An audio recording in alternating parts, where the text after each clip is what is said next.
welcome to the Shelley Studio, and today I'm doing a little study on Cubism. In the Art Journal Challenge Facebook group, The Amazing Race, we are in France, and one of the art styles was Cubism that we were looking at. And so I watched a few videos on Cubism, and there's a lot of different ways of creating it. And so one of the ways was to draw an object and then repeat it multiple times. So I drew out this flower, and then I'm just tracing it multiple times, and it ends up being like a big scribble picture.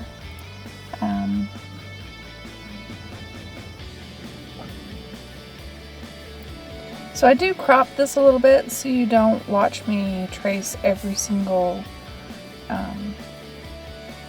flower and vase, but I just flip it one side and then the next side to get the flower in the vase going the opposite directions. And I just drew this image on the deli paper so I could see where it was going. And the first tracing I did with the carbon paper, and then the next I just used the graphite from the pencil to leave the marks, and then I trace it right away so that I don't get too confused as to where my lines are. So I want to make sure they're nice and dark. And I think I just do it 4 times. Maybe I do it 5.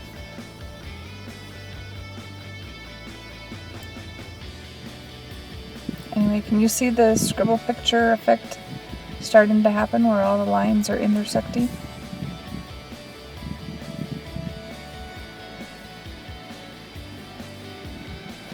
And then I use my kneaded eraser. I kneaded it really well, and then just use it to pick up the excess graphite from the pencil. And now I decided to do something with the background, so I am just doing angles in the background, which I will color along with the vase and the flower spaces. So I figured that was probably enough. Now I am using Prang washable crayons. They're really soft.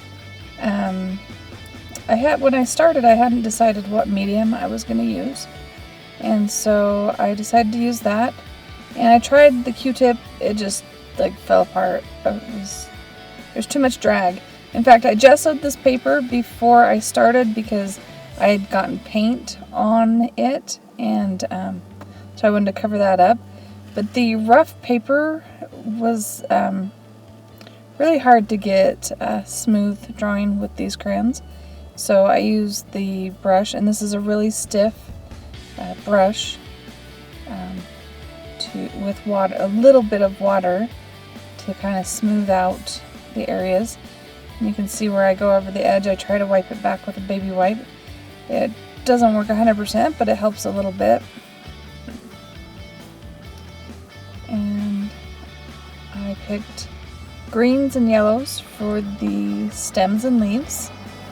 And then I think I have reds and pinks and purpley colors for the tulips. They kind of look like tulips. I think that was my intent, to make them look like a tulip. And I'm just trying to fix the edges.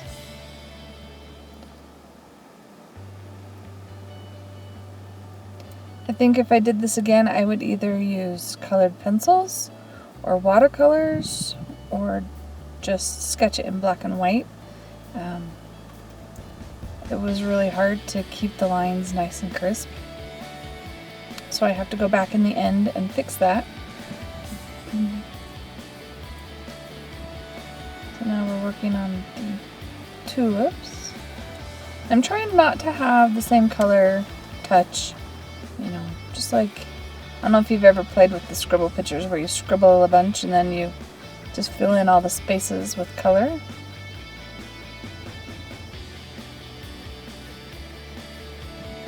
That is the basic idea of what I'm doing here.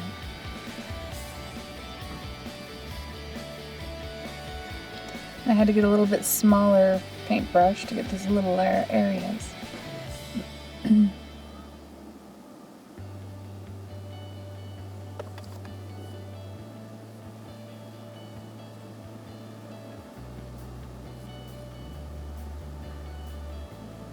I do have this video sped up about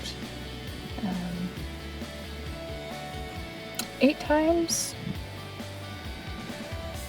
the regular speed.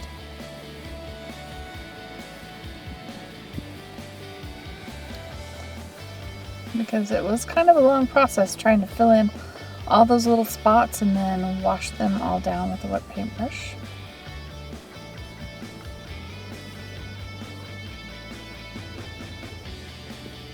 I think if I'd used pencils, I probably could have gotten a little more depth, like shaded the areas, made them look more round.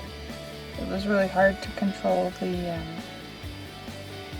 praying crayons. But I wanted to play with them. I've only used them for backgrounds so far.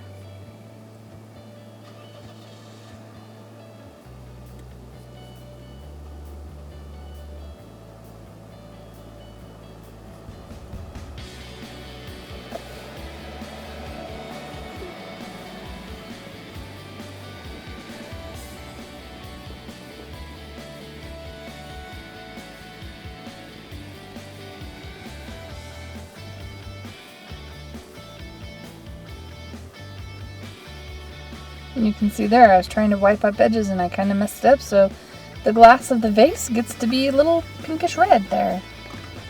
It works out. And now I'm doing the water in the vase.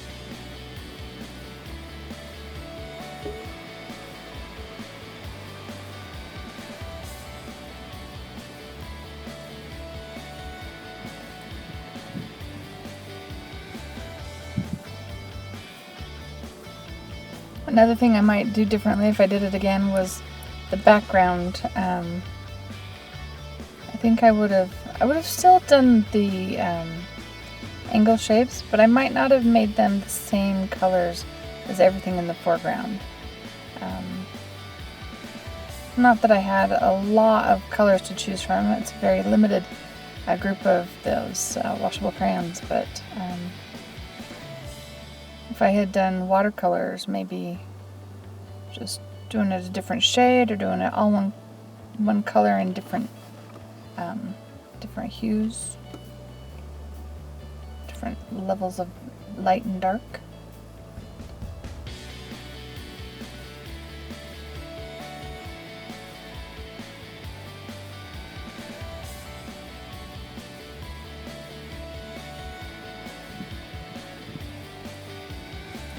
I think there's areas where the background kind of gets confused with the foreground, and I think that's kind of what happens in regular Cubism.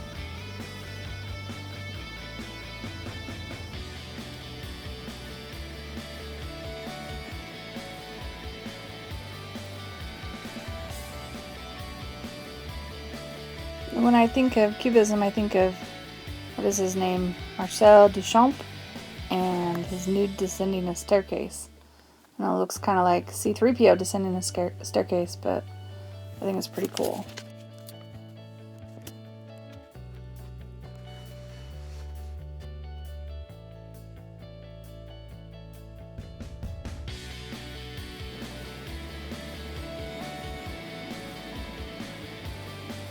So at this point now I'm just finding colors to fill in the background spaces.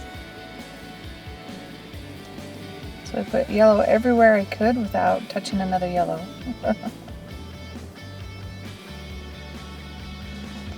Now I'm doing the same thing with the light blue.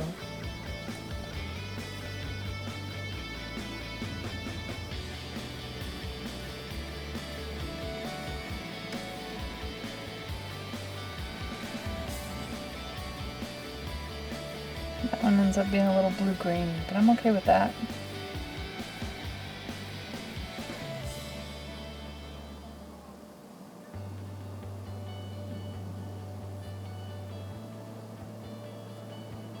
I decided that red gives off plenty of color without actually coloring the whole thing in, so I'm using that same bit of red to color lots of areas without having to reload. So now this is when I decide I'm going to go around it with a pen just so that it sharpens up the edges, because it feels really sloppy to me. So this is a Pitt pen, brush tip Pitt pen, and I really like how this pen writes. You do have to be careful because it's a brush tip and it can get kind of wobbly on you, and it does a little bit on me, but it's still so much fun to write with and draw with.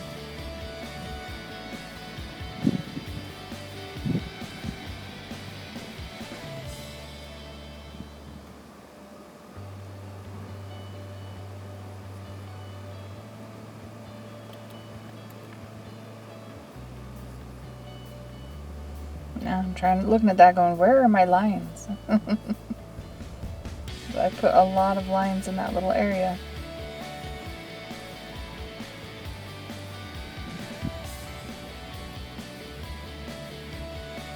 And I noticed when I was uploading this video earlier, there's an area that I don't put lines in. I'm gonna have to go back to my original and fix that.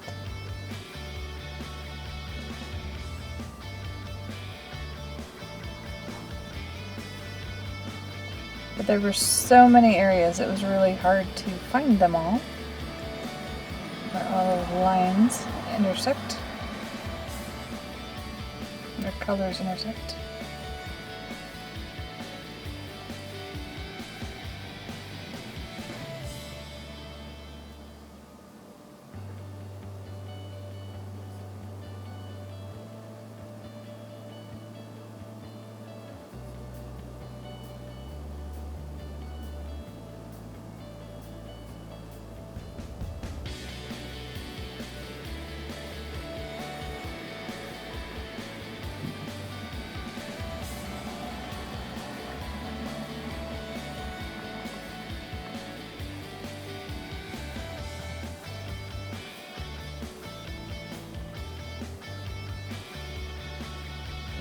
I don't know if you can hear the cars going by, but it's a really nice day today, so I'm doing this voiceover while sitting outside. Alright, so I think I got all the lines. Hope you enjoyed that. I hope that inspires you to try your hand at Cubism. If you liked it, please hit like, and if you'd like to see more, please subscribe.